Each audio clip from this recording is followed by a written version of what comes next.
Hello and welcome to another video. In today's video we're going to be continuing with our 3 Bolens Ride-a-matic project, and today we will be focusing on the one we haven't looked at yet, which is the 1961 Rideamatic.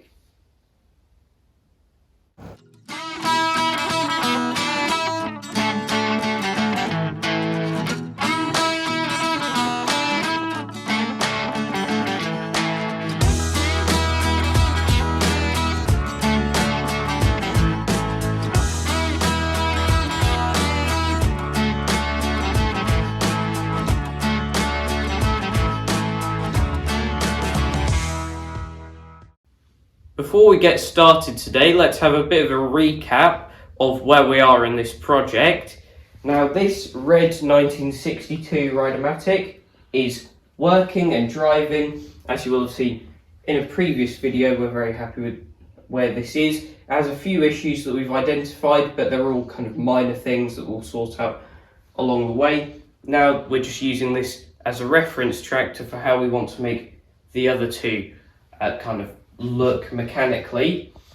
Then we moved on to this 62, started to strip down the engine and found very serious problems with that. We've got a couple of options for that, either of engines to transplant into it or nicking a crankshaft from another engine to try and rebuild this one, which we're undecided on at the moment, kind of exploring our options there. And having rebuilt part of the Rideamatic stuff with new parts, we're now just waiting on the chain to kind of connect that all up, and we are pretty much as far as we can go on this while we're waiting for those parts.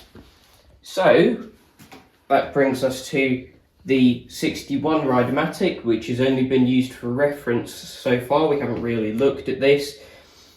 We've been waiting to try and get some of the engine parts we need to make this complete, but we've been struggling with that, to be honest. So we're going to keep looking for those, of course, but we're going to kind of take a different route today and try and take off some of the aftermarket bits that previous owners have put on and try and take this back to where it should be originally.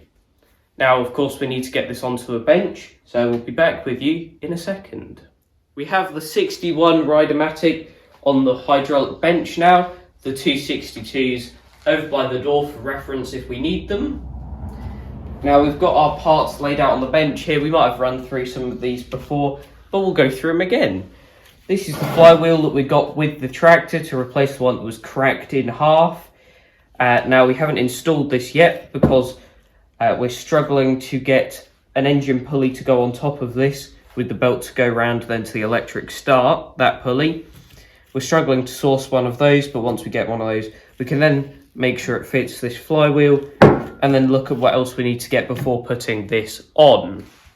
Now, we've got one of our new ignition switches, but we're going to delay putting this on until we've kind of made sure the engine works all right in the ignition system that it's got, which is a magneto ignition, because obviously this won't work as a battery ignition key if we have to convert to that. So that's kind of put on the sidelines for now.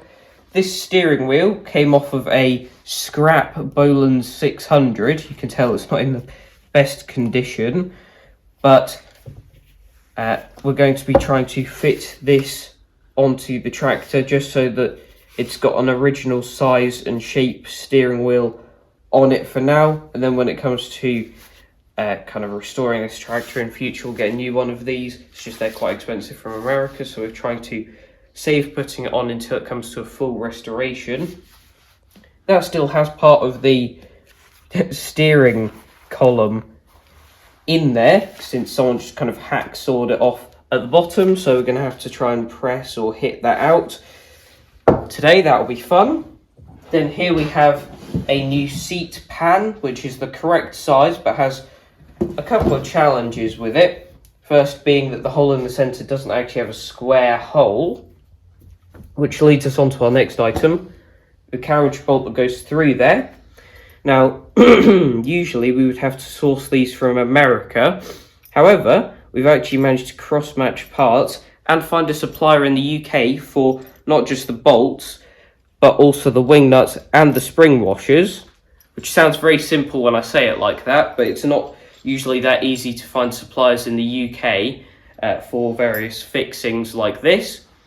But once we found those, we made up these kind of sets of a wing nut, a carriage bolt and a spring washer for every single one of our Rideamatics, so we can put a new one in those at any time, and stainless steel so they won't ever rust or anything like that. Now those are the bits that we've got. Now we'll talk about a couple of things we've noticed about the tractor that we may or may not have mentioned before. Most of them we've only just noticed.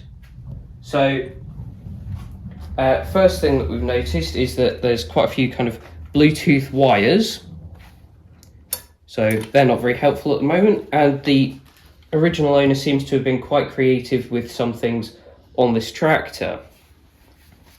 Now when the flywheel flew off before, clearly that's caused some damage to this part that the coil mounts to. That's probably going to need replacing for that to actually function properly, so that is quite unfortunate. The starter generator, the kind of mounting lobes seem to have been drilled out a bit to fit quite a large sized bolt all the way through. Probably going to have to leave that as it is for now and deal with that a lot later down the line, but for now that's staying as it is. Now I think we're moving around to the other side of the tractor now for some of the next things. We took the belt guard off the side of here to help us cross-reference kind of how all the Rideamatic stuff worked for one of our 62s in a previous video, and that left behind this panel which a previous owner has added as kind of a belt guard for the deck belt there, but that can come off since it's non-standard for a 61 Rideamatic. Now kind of looking at this Rideamatic system, we were kind of a bit skeptical of it because it appears that the Rideamatic like pivot parts back here are pivoting the wrong way. On all of our other Rideamatics, the parts kind of go that way and then that way, so kind of like that. But on this one, they pivot like that, which is strange. And because of this, when we've kind of put pair of belts up to it, they just don't look, well, they're not massively far off, but at the same time that still doesn't look anywhere near the same size as the belts that are on there currently, so it's kind of got us questioning whether or not they are the right size belts. And I'm sure that means that when it comes to getting the engine working and stuff, we'll put a new set of belts on here and have to correct the adjustment that's been done to this to make it work with that pivoting that way round. Another thing to do with that we spotted is here, the turnbuckle that adjusts the spring for the Rideamatic usually just has this nut on the end, not that extra nut that's been put in to allow you to kind of wind it out further. That turnbuckle is as tight as it gets against that dash panel part. So that probably needs taking out, and then this needs readjusting so that it suits where it should be. Another thing we've noticed on this side is this, which is obviously a foot peg, but it's way thicker than the one on the other side. If I quickly grab one that we took off the orange 62, obviously it's a slightly different design on a 62, I think that might be a tiny bit longer than the 62 one, but if you just look at the thickness difference, if I put that next to it, that is just way thicker. And yeah, I'm not fully sure what someone's done with that, to be honest, but looks as though they've either added material to the original one or had one blacksmithed up for this tractor to replace one that was already on there for whatever reason. That's another thing that currently we're going to have to just leave as it is. Now, we've probably covered this before, but on the Rideamatic lever, someone's used a bolt instead of a roll pin in there, which is somewhat unhelpful, and we'll get around to replacing that at some point. Also, in the brake position on these Versamatics, usually this bolt is right down the bottom here, but the previous owner has moved it there, so that effectively there's only one position for the brake to go in, which is there, and made it the same thickness as all of these other notches, rather than allowing the brake position to go all the way down and kind of lock downwards.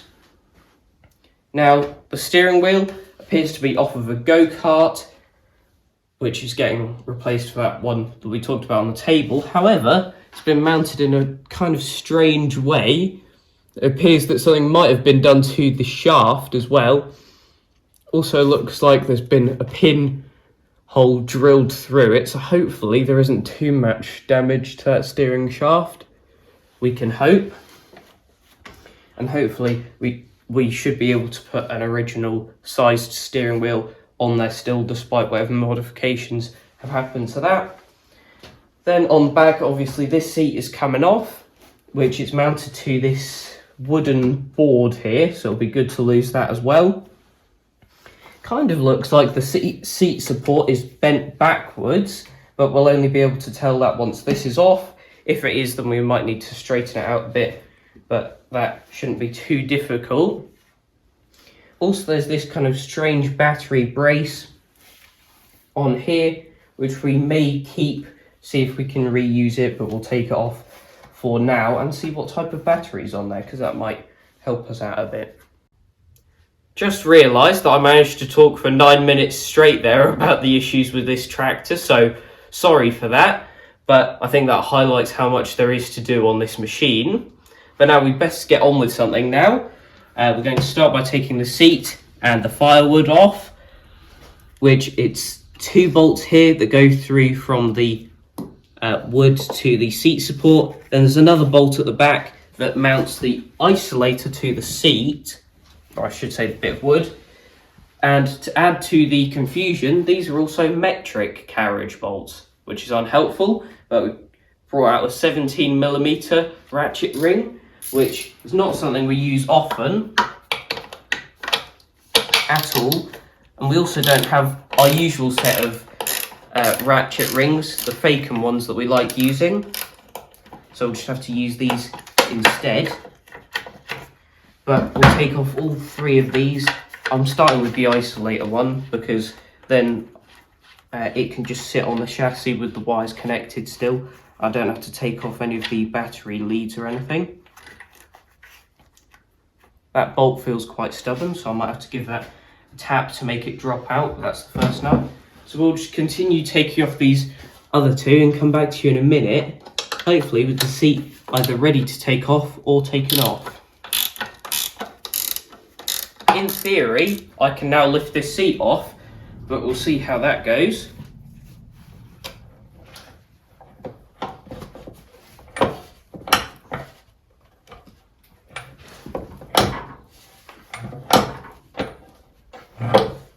Nearly there. Bit more. And again. There we are. Now, by the looks of it, well, there goes the isolator key bit, but wasn't expecting that. There goes the seat base. But by the looks of it, the isolator is either stuck on there with glue, or it's attached to the paint, or something like that. So we're going to have to just quickly detach this, and the seat is actually quite heavy, so I'll get my cameraman to give me a hand and we'll come back to you in a minute. With the seat off, we've discovered a few things about this tractor. Firstly, the fenders and the toolbox bit are badly bent up. You can see there's bent, huge gap down the side of the fender here. You can actually feel it's dented and bent on there as well, so there's plenty of kind of blacksmithing to do with these at some point to make them fit properly. The isolator we managed to scrape off the bottom of the seat. That actually comes from the negative terminal. So on the earth circuit rather than the positive, we would expect a isolator to be on the positive, but if it works, I guess. Then instead of the positive coming out of it going to the proper place of here on the fender by the battery cage, which I've just noticed how bent that is as well around there, so that's not very good. But they took it down to the seat support bolt on the chassis, which I guess gives more reliable earth. Not original, but it's kind of understandable why they took it there instead. And the seat support bracket is bent backwards. Best shown when we put the new seat pan on it, just sitting on there. You can kind of see it is tilted backwards a bit. And doesn't that look different with a proper seat on it now? So that's going to need straightening out using the press probably. Also, when I was kind of struggling with the seat, I managed to scrape some of the paint off this back lift part.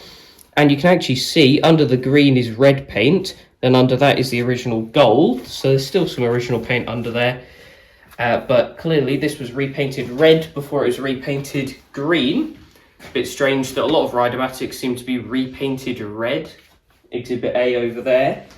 But what we're now going to do is take off this battery brace, which has got another lump of wood under there by the looks of it, and disconnect the battery terminals. More metric supermarket ratchet rings, unfortunately. These bolts are 10mm, and then the terminals are 13. Not what we like to see on an old Imperial tractor. But I will just quickly rip these off.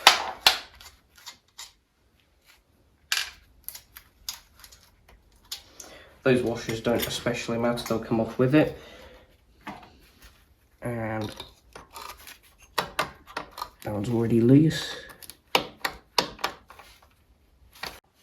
We now have all of the battery stuff off.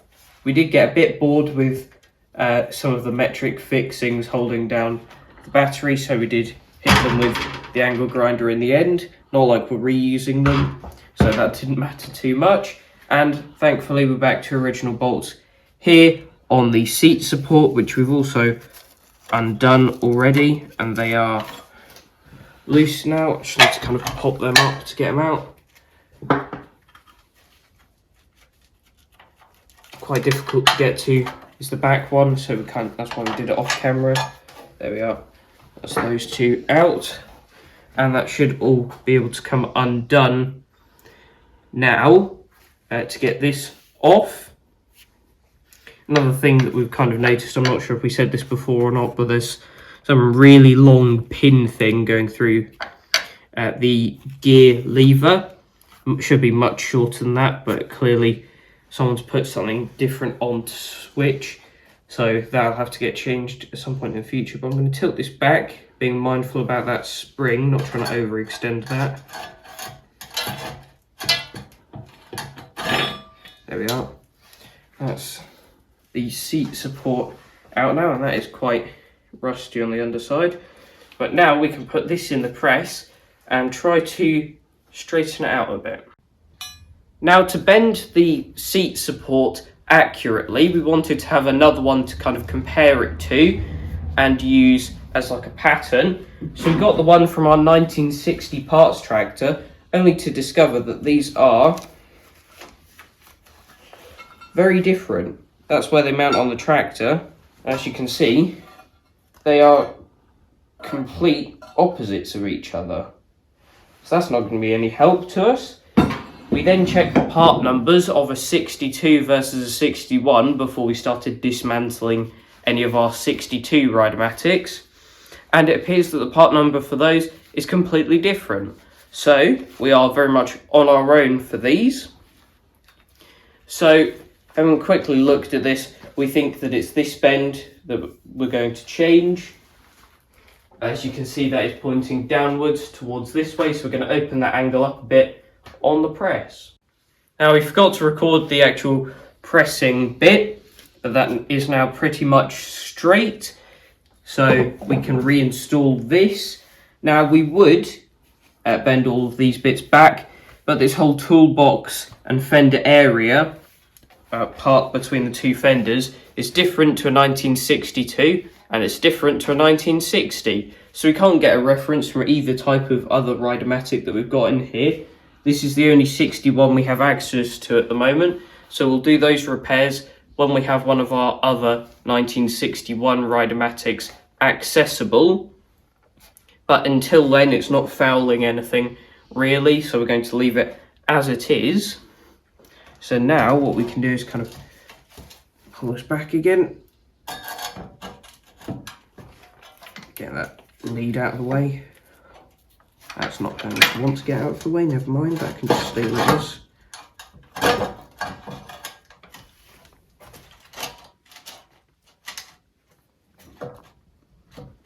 A bit difficult lining 3 things up, but put these bolts through and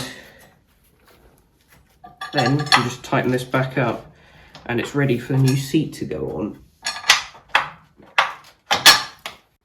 We've done a bit of filing on the seat to make 4 corners in the round hole that was on there to kind of accommodate our carriage bolt. And we've done something that we've done on a couple of Rideamatics, which is make up this little rubber slip here. Idea being that when we tighten up the coach bolt, it squeezes it, and this kind of adds friction between the 2 metal surfaces, stopping the seat from pivoting, which is a common thing on these Rideamatics. So anything to limit that is worth doing, we think. So I'll just drop the coach bolt in there. Not sure how well this is going to head on. There we are.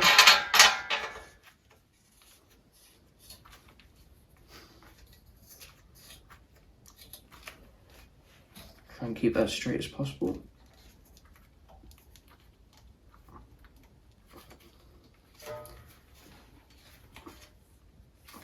And that is the seat on. Now we're going to move on to the steering wheel, and it's getting quite late today, so we've kind of got 2 options here. We will carry over the video into tomorrow, but what we're going to try and do is press out the steering column part from this 600 steering wheel. Now we've got this part underneath the steering wheel, which has got a hole in the centre for the steering column part to drop down into, and we've got one of our pushing tools set up on there. We have put a bit of penetrating oil on there, but if this doesn't want to move today, then that's fine. We'll just leave it soaking overnight and have another go at it tomorrow, but might as well give it a go tonight anyway.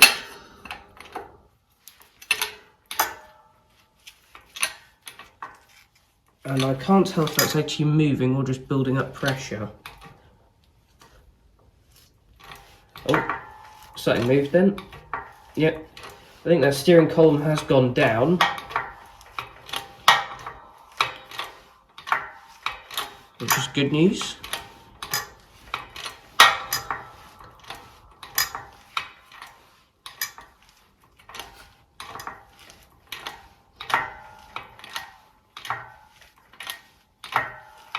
Moving plenty, so that's very good news actually.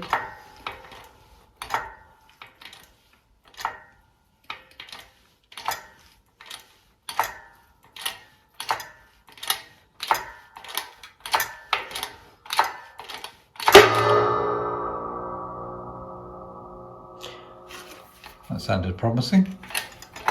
Yeah, I assume that was that coming out, but Possibly, yeah.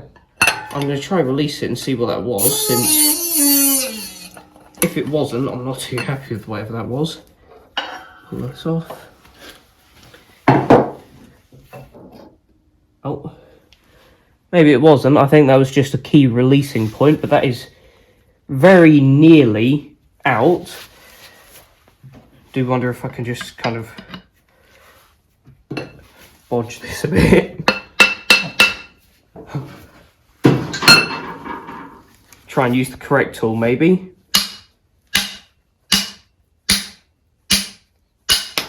There we are. That is a steering wheel free now. And I can't tell if we got the Woodruff key out with it as well. There might be probably just a bit of rust or muck in there, so we'll clean that up and then that will be ready to put on the tractor once we've removed all of this garbage. It's the next day now, and I'm just giving the seat a bit of a test drive. Not too bad, but now to take the old steering wheel off.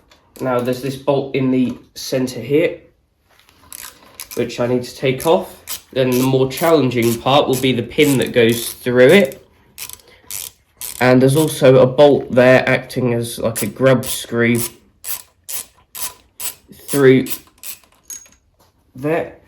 And once we've taken all of these off, we can kind of see if the steering column has been hacked about at all, which is worst case scenario.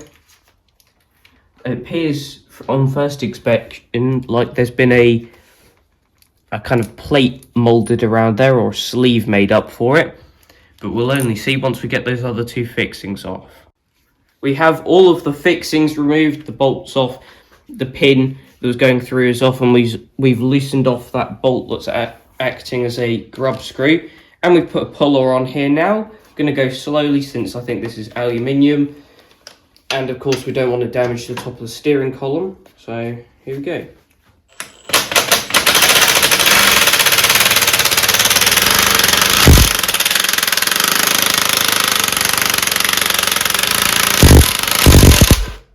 There we are. Now, run out of places to put things when you're sitting on the tractor, but not quite sure what that was, but that's the steering wheel and stuff off. Get this cover off. Still got a Woodruff key on this, that's helpful. That's not nice at all. Yeah, they've definitely drilled through there, and worse, it's kind of ovaled. Oh, they've drilled through it in multiple places. That's not ideal, but at the same time, I think we can still put a new, or the 600 steering wheel on there, and it shouldn't have a detrimental effect. We cleaned up the slot for the circlip to go in, and put a new one of those on there. We've decided to stick with the Woodruff key that was already on here, because it looks to be in decent shape, and it will serve its purpose for now with this steering wheel. I'm sure we can replace it in future if we want to. Now I'm just going to give this a few gentle taps to help it go on, because it is quite tight.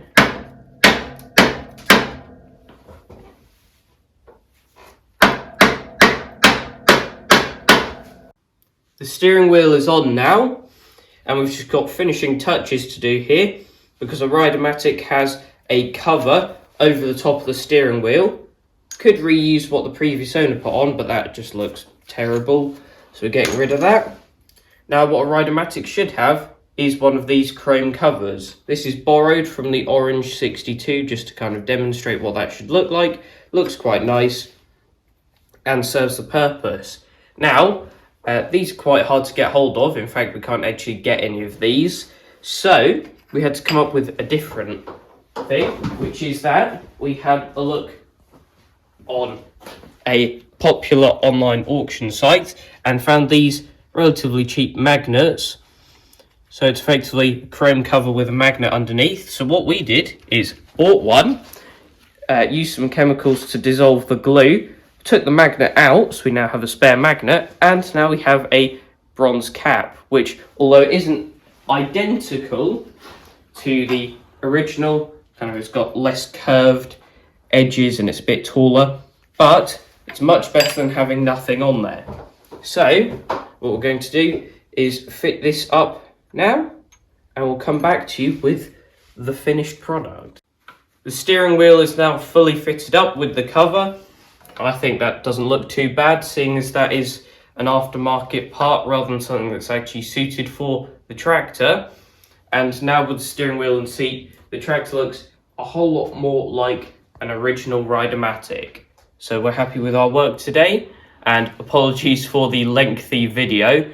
A bit surprised that it took so long for some of these jobs, but that seems to be the usual. But that is it for this video, so thanks for watching, and I'll see you in the next one. Bye.